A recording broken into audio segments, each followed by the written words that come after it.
This is Stephen Cozzi, and in the heart of a bustling Florida city, his sudden disappearance sent shock and confusion through the community. It was on an ordinary workday when Stephen stepped away from his desk for only a brief moment of time. However, strangely enough, he would never return, and when investigators started looking into this case, they quickly uncovered a mountain of chilling evidence, which all seemed to lead back to the dark underbelly within Stephen's professional circle, an underbelly that no one imagined could exist. But the problem is that with each and every clue that they found, it seemed to lead to more questions than answers. So, who could hold such animosity towards Stephen? And why? Welcome back to Coffeehouse Crime, folks. My name is Adrian, and today we're looking at the peculiar case of Stephen Cozzi and trying to find out what precisely happened to him. Before we begin, if you like true crime, strange or chilling stories, then please do consider subscribing. And now, with that said, please grab yourself a coffee and let's caffeinate while we investigate.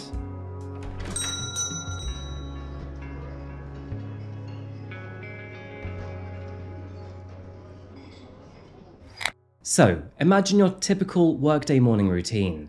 You'll drive to the office, put your bags down, make yourself a morning coffee, and then check those emails. Eventually nature calls, and so you get up from your desk, walk towards the bathroom, and take a short comfort break. And here's the question. How many times have you made that short journey before? Well, if you were to work at the same office for around 6 years and also follow a typical work schedule, then you are likely to use that bathroom around 7,000 times. So, for a man like Stephen Cozzi, who worked at Blanchard Law for several years, that 2-minute break was one that he had made literally thousands of times before. But here's the thing, on March the 21st, 2023, that rather mundane walk would be the last thing that Stephen would ever do. Because after stepping through that bathroom door, Stephen was never seen again. In fact, he had quite literally vanished. After making his way to the restroom, Stephen literally disappeared without a trace. Colleagues were stunned to find his wallet, keys, and phone all neatly arranged beside his computer, suggesting that he had in fact planned to return at any moment afterward. However, as the minutes turned into hours, confusion grew into concern, and soon, bafflement spiraled into fear as the mystery deepened, each revelation afterward leaving Stephen's peers, friends, and family more unsettled and desperate for answers. So, what precisely happened beyond that door? Well, the truth, they realized, would be far darker and deeper than anyone could have imagined. But before we talk about what happened to him, we should probably get to know Stephen a little more intimately and also realize the situation that he had found himself in. Born and raised with a strong sense of justice and empathy, Stephen pursued a career that came very naturally to him, of course that being one in law. As a graduate of Stetson University College of Law, he was a chief ambassador and coach to many. Stephen specialized in employment and civil law, and eventually found himself living in Largo, Florida, where, up until the point of this story, he was an attorney at Blanchard Law. For the next 6 years, spanning from the year 2018 to 2024, colleagues described Stephen as thoughtful, approachable, and deeply committed to his clients, often going above and beyond to ensure that their voices were heard. Outside of work, Stephen was well known for his friendly demeanor and warm personality. He loved his dog, loved to hike, and really enjoyed being with friends and family. As described by his husband, he was brilliant, caring, and loving, with his kindness earning him very strong friendships. So, for Stephen to just suddenly up and disappear was extremely out of character, the total opposite even, and none of his friends or family believed it. In fact, neither did his boss. Over the years, Jake Blanchard, who of course is the owner of Blanchard Law, had more come to see Steve as a good friend rather than a colleague. And so, considering this had happened on his premises and on his watch, he was extremely concerned about his safety. At the time of this happening, Blanchard Law was a company that operated out of a shared office space, which is located on Belcher Road in Largo, Florida. Taking a look at their website, Blanchard Law is a firm that specializes in bankruptcy, tax resolution, contracts, and business law. They are well respected in the community, and for a very good reason too. And you can see here on Google that there are lots of happy customers, all made through their ethical conduct. Looking at the building that they operated out of at the time, it was a shared office space with many points of entry. And although there are signs of 1 or 2 cameras, it is worth mentioning here that most of the perimeter is not monitored by CCTV. So, with all of this in mind, what precisely happened to Stephen?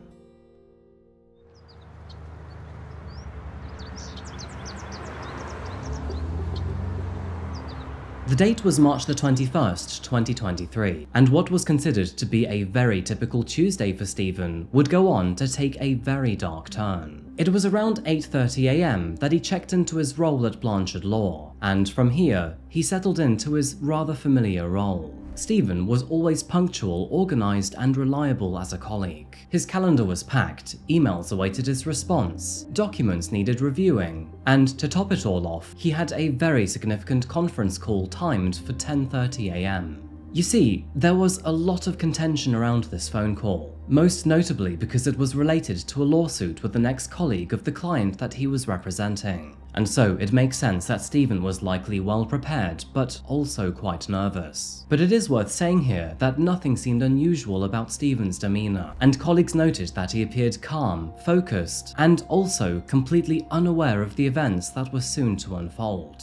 As the morning progressed, the office buzzed with activity. However, at around 10 AM, Stephen briefly excused himself to head to the bathroom. He stepped away from his desk, leaving behind his personal items including his phone, wallet, keys and laptop, signaling that he intended to return rather quickly afterwards.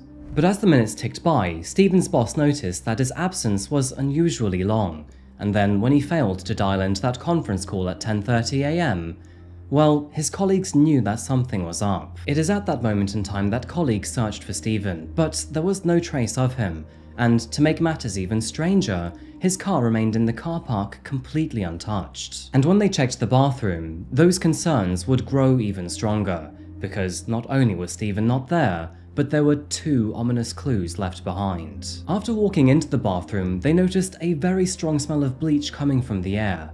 Not only that, but it appeared that the room had been thoroughly cleaned, or at least mostly thoroughly cleaned, because whoever had done that job seemed to miss a small spot, and in that spot were several droplets of blood. Ominously, all of this was now beginning to feel like a potential crime scene, and so the authorities were called immediately, with officers arriving only a few minutes later. It was at this stage that the Largo Police Department would launch its own investigation, with their initial focus being on the law office and that potential bathroom. Forensic teams combed through the area, searching for any clues that could explain Stephen's sudden disappearance. They would also search for any possible surveillance footage, and they were surprised by what they would find. Investigators checking the surveillance cameras from the building would find footage that revealed a man entering the building around 8:30, who at the time was wearing all black, a backpack and gloves. And only 2 hours later, that same individual was seen exiting the building, while also pulling a large cart or bin, which appeared to be very heavy. The man's face was obscured, however, his movements and his attire did raise suspicions. Forensic analysis would also confirm that the strange droplets found in the bathroom were in fact traces of blood. Further examination would also uncover more blood outside of the bathroom, where DNA testing would also confirm that it did belong to Stephen Cozzi. This of course suggesting that a violent incident had occurred while inside the bathroom. So at this stage, investigators now had a missing person, an active crime scene, and also footage of a man who could potentially be responsible. But who would want Stephen gone, and why? Well, to answer that question, we must first look at the meeting that he was supposed to attend later that morning, and also the defendant behind that case. And so, on that note, allow me to introduce you to Dr. Tampa Bay.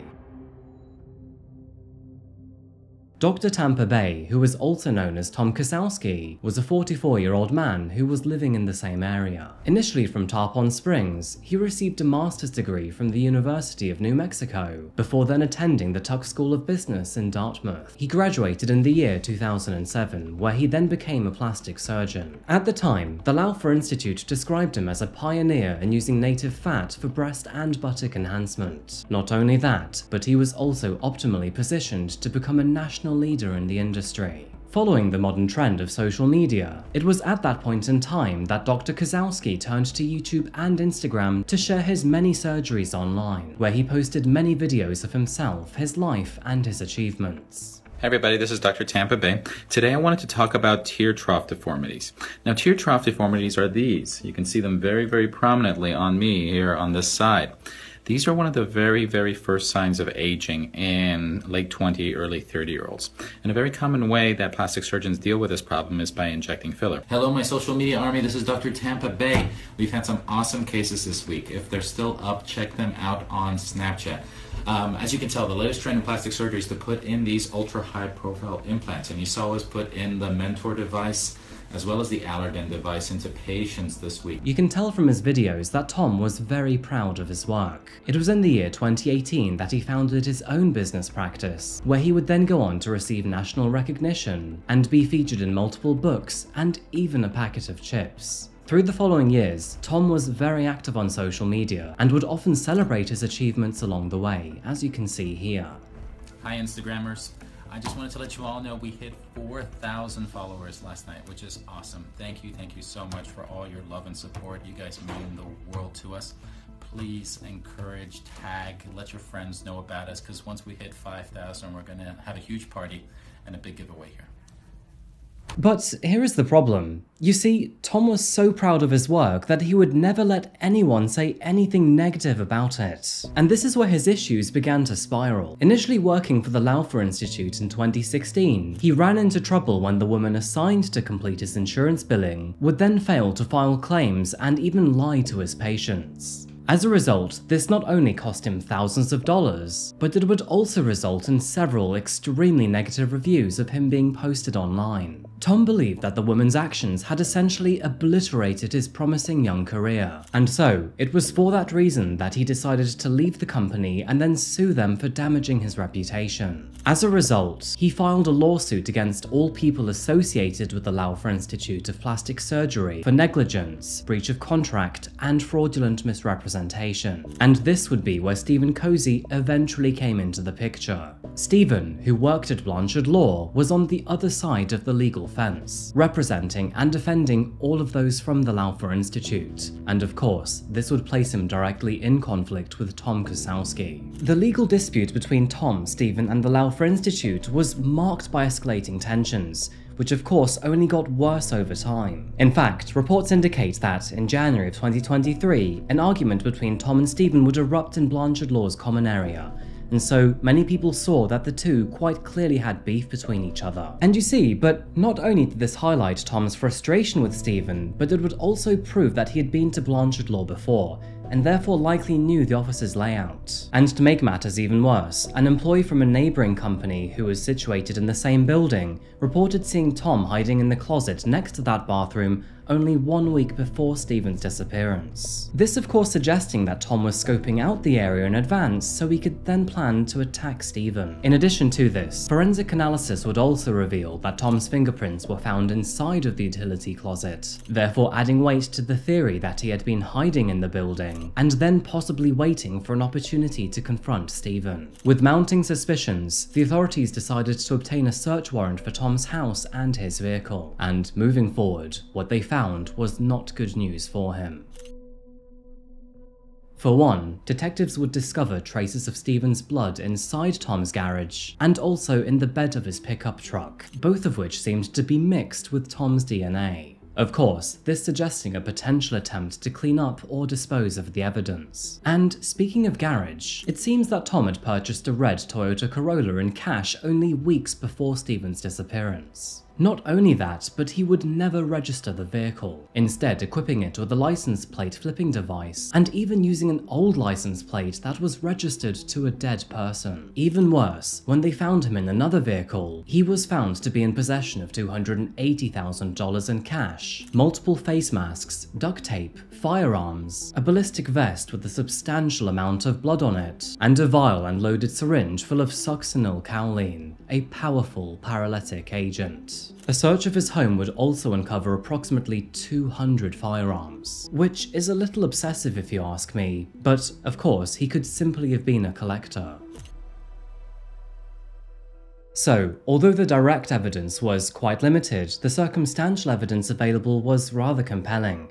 And when detectives attached this to all of the items they had found, not only in the car but also the garage, they would come up with their own plausible theory. Now, I do have to point out here that all of this is merely alleged and seen through the prosecution's eyes, as Tom is yet to stand trial. But the prosecution believes that, due to his ever-growing resentment towards Stephen and also the legal dispute, Tom decided to murder him in cold blood. They assume that Tom entered Blanchard Law early in the morning and then decided to hide in the utility closet next to the bathroom in anticipation of Stephen. Of course, this explaining his thumbprint. When Stephen entered the bathroom, Tom then followed shortly after, before violently attacking him, and this explains the blood splatter found inside. After paralyzing Stephen, he then transported his body to his truck using a wheelie bin, this explaining the surveillance footage. After that, Tom would clean the bathroom, which explained the smell of bleach. It is only around half an hour later that a random license plate reader would capture Tom's truck near his own home. And ominously, it appeared that license plate reader captured an image of what appeared to be a body in the bed of that truck. The same license plate reader then detected the truck leaving the neighborhood around 5 hours later. Another license plate reader would then capture the truck in Miami, which is located around 300 miles away. On March the 25th, 2024, and only 4 days after the attack, Tom was officially arrested and charged with first-degree murder. And despite all of the evidence available, albeit circumstantial, he pleaded not guilty. As a result, Tom will have to go to trial. The prosecution has since indicated their intention to seek the death penalty, citing their confidence that this was premeditated murder. To this day, Stephen's body has never been found. Nobody knows where he could be or how precisely he died. Interestingly, court documents have revealed that Thomas's phone records led police officers with cadaver dogs to a dumpster, which was then emptied into the Collier County landfill. Another document states that footage taken from a garbage truck shows a large garbage bag falling in a manner consistent with a wrapped human body. So, it appears that officers may go down the route of assuming that Thomas murdered Stephen, and then disposed of his body all the way down in Collier County. This would make a lot of sense too, as we know that his vehicle was then spotted in Miami the following day, with Collier County being on the way. Another theory is that Stephen's body may have been dumped in the Everglades National Park. And let's be honest, this is a very tough part of America when looking for a corpse. There is also another big problem with this case. Not only was Stephen's body never found, but he was never seen leaving the building either. And so, although it makes sense to assume that Thomas may have taken him out, the last actual sighting of Stephen or his body was when he was alive entering the bathroom. In addition to this, there are so many other questions remaining. For example, why on earth would Thomas murder an attorney over a mere $15,000 civil case? Quite honestly, it makes no sense to a logical and rational person. On March the 29th, 2023, a quiet yet powerful gathering formed to honor Stephen, where friends, family, and colleagues all stood together, filled with sorrow and love. Organized by the St. Petersburg Bar Association, the vigil celebrated Stephen's kindness, compassion, and dedication to justice. Michael Montgomery, who is Stephen's husband, warmly shared many personal memories, highlighting Stephen's humor, humanity, and passion for supporting the underdog. One by one, friends and colleagues shared their heartfelt reflections and emphasized his profound impact on their lives. One of the coolest things about this whole that's come out of this tragedy is that I've gotten to basically meet my husband again.